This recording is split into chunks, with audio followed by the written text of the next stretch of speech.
राजा रघुगण को भरत जी का उपदेश। भरत जी फिर सोचने लगे कि मेरा अपमान कुछ महत्व नहीं रखता, किंतु मैंने जिसे उठाया है वह रघुगण राजा यदि नरकवासी होगा तो पृथ्वी पर से सत्संग की महिमा नष्ट हो जाएगी। लोग कहेंगे कि महाज्ञानी जड़ भरत जी ने जिनको अपने कंधे पर उठाया वह भी नरकवासी ही हुआ। जगत में सत्संग की बड़ी महिमा है, चाहे जो भी हो, किंतु राजा को जब मैंने अपने कंधे पर रखा ही है तो मैं उसका उद्धार भी करूंगा। उन्होंने राजा को उपदेश देने का निश्चय किया।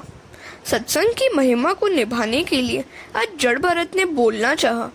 आज तक वे मौन ही रहे थे। राजा के लिए उन्हें दया आई। राजा का कल्याण हो। कपिल मुनि के आश्रम में तत्व ज्ञान का उपदेश प्राप्त करने के लिए जा रहा है। उपदेश लेने के लिए दीन होकर, नम्र होकर जाना चाहिए, जबकि यह राजा तो अपना अहम भाव साथ लेके जा रहा है। वह अभिमान लेकर जाएगा तो ऋषि उसे विद्या नहीं देंगे। आज से उसे अधिकारी मैं बनाऊंगा। रघुगण राजा भाग्यशाली है। भागवत के संत मितभाषी होते हैं। सुदामा भी बहुत कम बोलते थे। मौन रहने से माया का बंधन कटता है। मुझ जैसे संत का अपमान तो मैं सह लूंगा, किंतु परमात्मा सहन नहीं करेंगे, वे इसे दंड देंगे। यह सोचकर भरत जी को बोलने की इच्छा हुई। राजा का कल्याण करने की उनकी इच्छा हुई।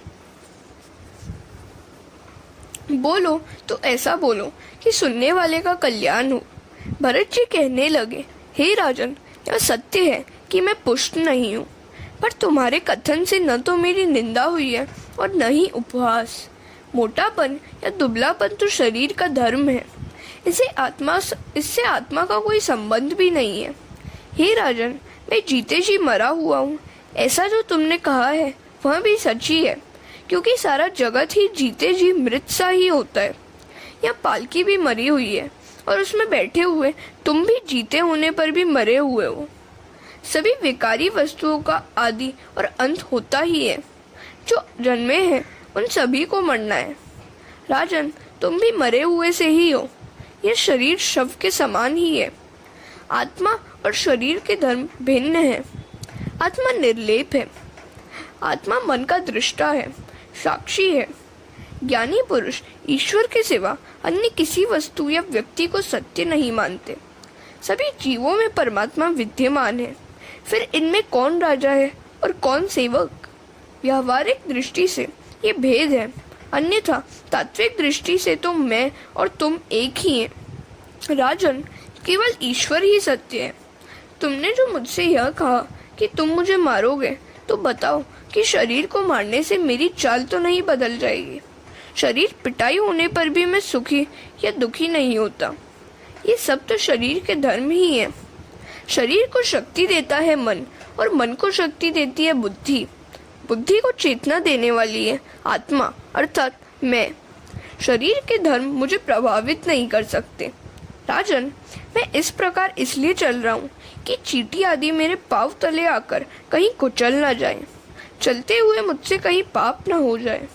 ऐसा सोचकर ही मैं छलांग मारता हूँ। मेरे श्री कृष्ण सभी जगह विराजमान है। इन चींटियों में भी परमात्मा है। मैं चींटियों तथा अन्य जीव जंतुओं का ख्याल करता हुआ चलता हूँ कि कहीं ये कुचल न जाए। चींटी में भी ईश्वर है, ऐसा मानकर मैं अपने कृष्ण का चिंतन करता हुआ चलता हूँ। अतः मेरी चाल तो ऐसी ही रहेगी। जड़ भरत के ऐसे विद्वत्ता पूर्ण वचन सुनकर राजा ने सोचा, ना ना, यह पागल नहीं, यह तो कोई परमहंस है। यह ज्ञानी महात्मा है। लगता है कि यह कोई अवधूत संत है। वेदांत के कठिन सिद्धांत बता रहे हैं। इनकी ब्रह्मनिष्ठा अलौकिक है। मैंने इसका अपमान करके बड़ी क्षति कर दी है।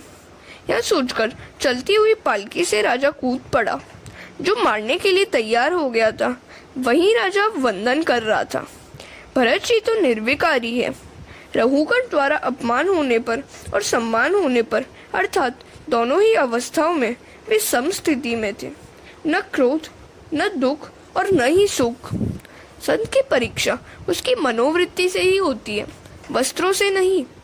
सम्मान या अपमान होने पर भी वही समता है। मानापमान में संत की वृत्ति सम ही रहती है।